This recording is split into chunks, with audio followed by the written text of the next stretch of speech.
Hello guys, it's Warren here, building from the ground up. Thank you again for watching my channel and thank you for tuning in. So today, I just wanted to briefly talk to you about prevailing wage and the prevailing wage rate. And you might be saying to yourself, what is prevailing wage? So that's why I'm here, to give you a very, very, very brief overview of what prevailing wage is. Now, there are several different wages that I wanted to discuss, and that's here in the state of New York. Now, it's very important that you remember that. There are several what they call right to work states, so they don't have unions. So the first thing I wanted to talk about is the minimum wage rate. You're familiar with this. And this applies across the board in New York State. There's a federal minimum wage rate, I believe, but there's definitely a New York state minimum wage rate, and it all depends on which county you're in.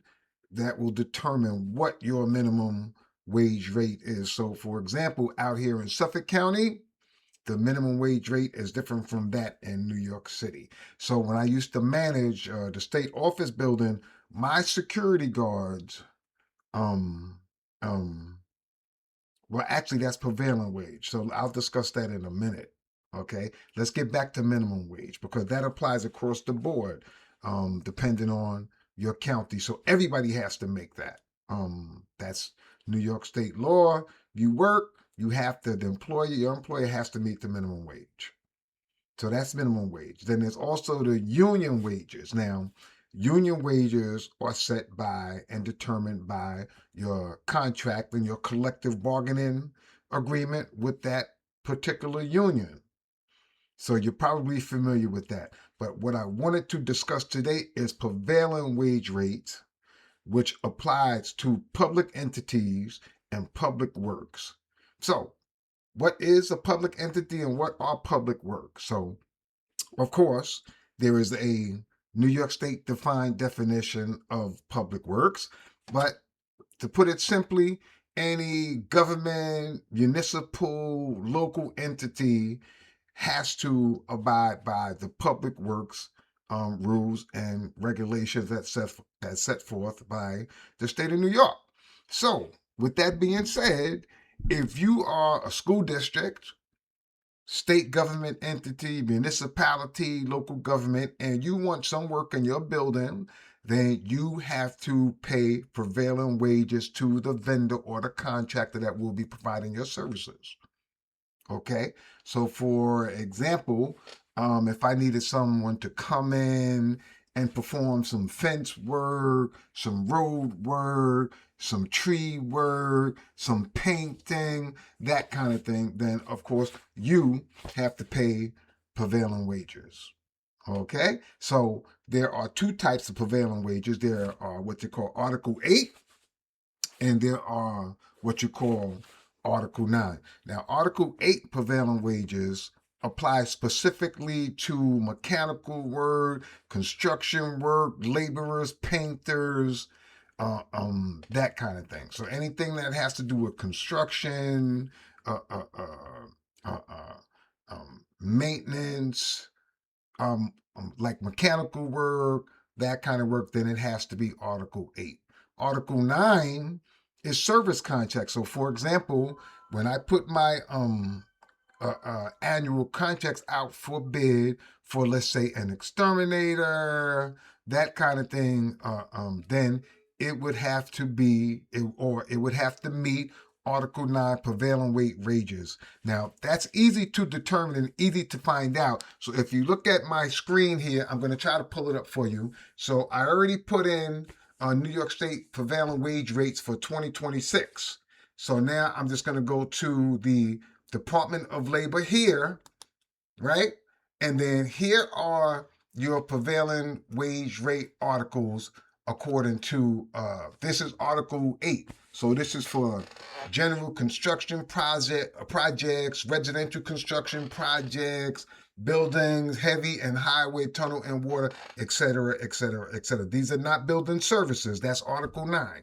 This is for construction, heavy highway, that kind of thing. So if you're hiring anyone, uh, uh, putting out a contract for anyone to do this kind of work in your facility or for your entity, whatever that is. Like I said, it could be your school district, your local government, your state government, etc. You have to pay and abide by prevailing wages. Now, uh, by the way, I just learned today that this law was enacted back in 18 something or another. 1894. I thought that was crazy. And it was reinforced and reacted again in 1934. So this law's been around a long time. So if you look at the screen here, I pulled up the Article 8 prevailing wage schedule for the upcoming dates of 7/1/25 through 6/30/26. So every July 1st, they set a new prevailing wage rate. This is set by the New York State Department of Labor in conjunction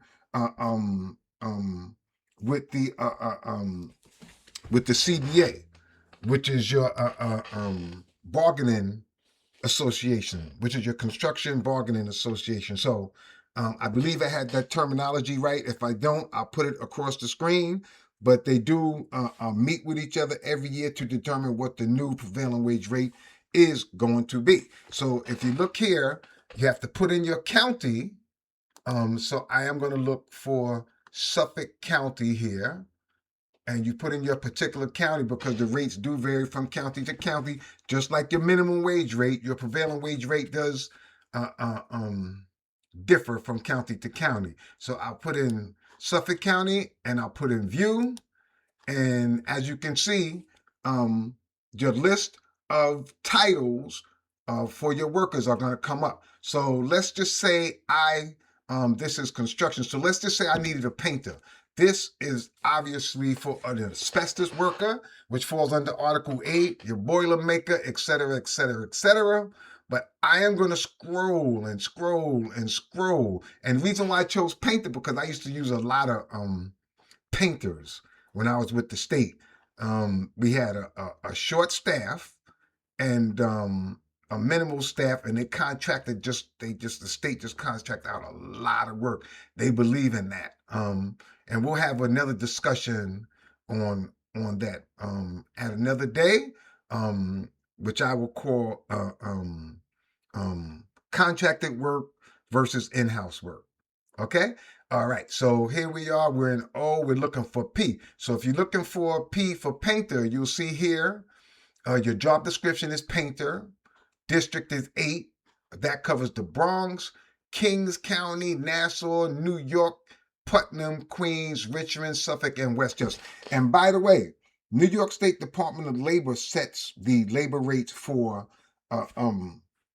all of the states except for the cities like New York City. The controllers, in conjunction with the New York State Department of Labor, sets and oversees and enforces their own prevailing wage rates. So New York City separate from Long Island as far as prevailing wage rates, and I believe maybe every major city in the state works with New York State Department of Labor to set the prevailing wage rates for that city. Okay, just remember that. So if you can see here, these are your per hour rates.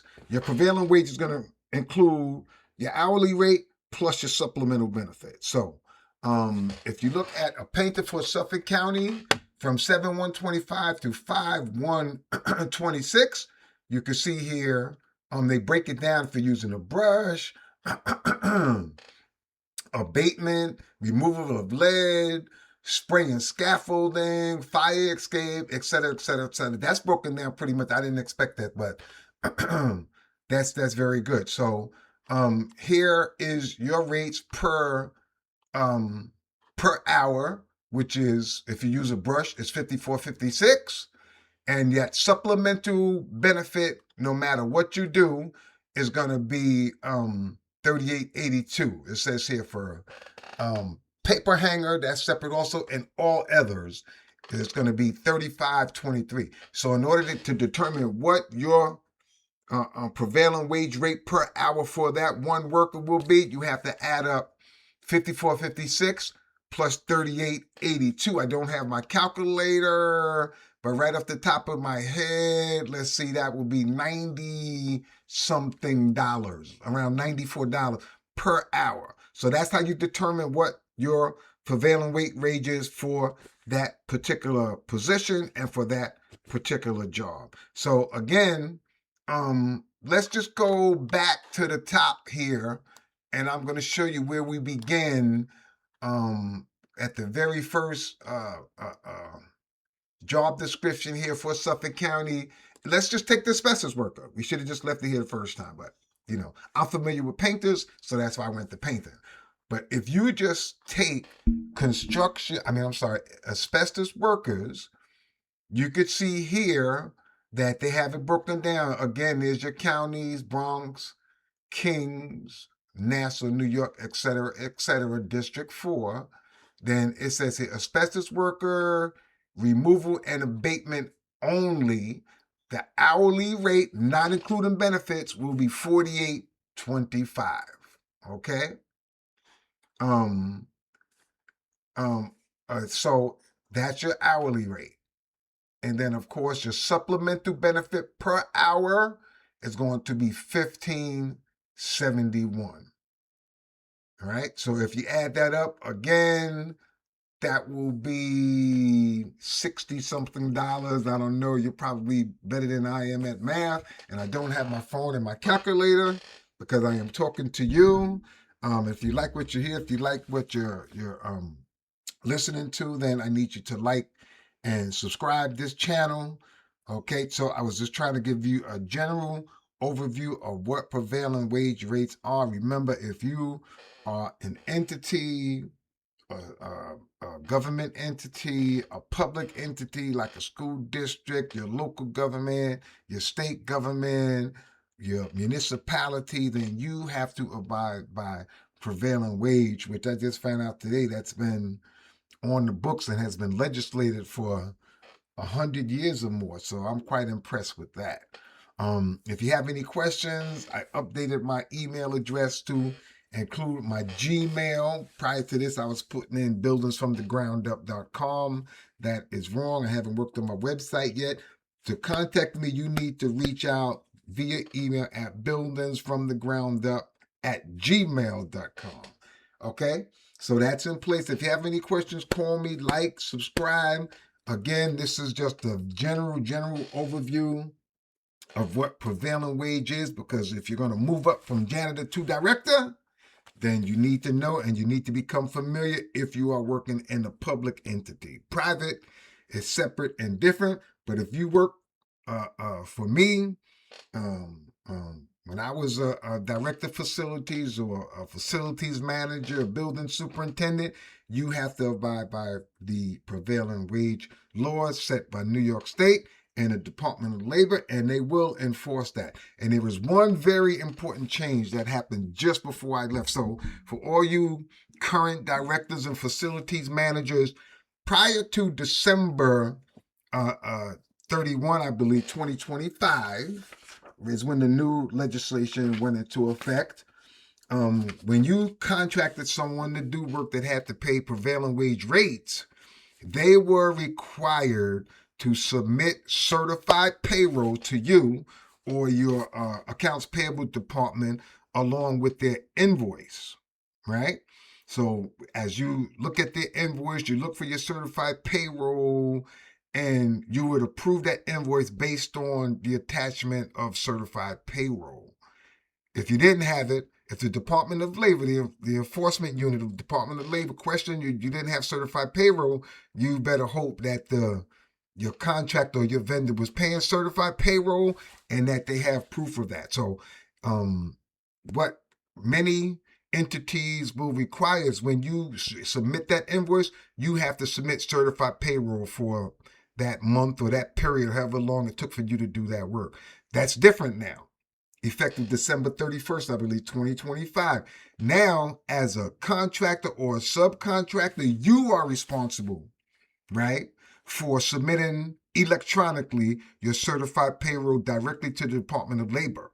Okay, so that's a new thing that just happened prior to me leaving. So, So that means for every vendor, for every purchase order you create where people are coming in doing work in your facility, you need to have what they call a PRC number, which is a prevailing rate number for that vendor and that contractor.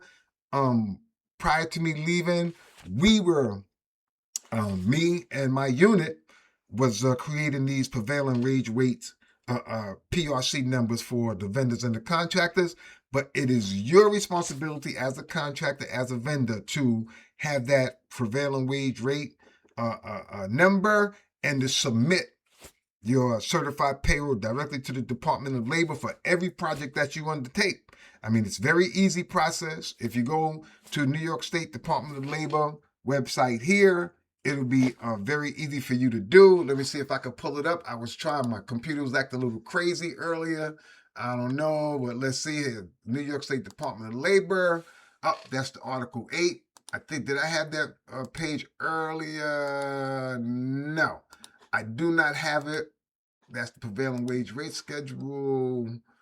All right, well, it's very easy for you to find. So if you go there, you will see on their main website. Let me see if I can do a search. New York, here.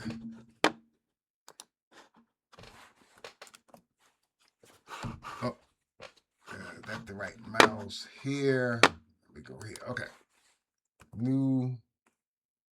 Why am I not? That's the prevailing rate. New York State Department of Labor.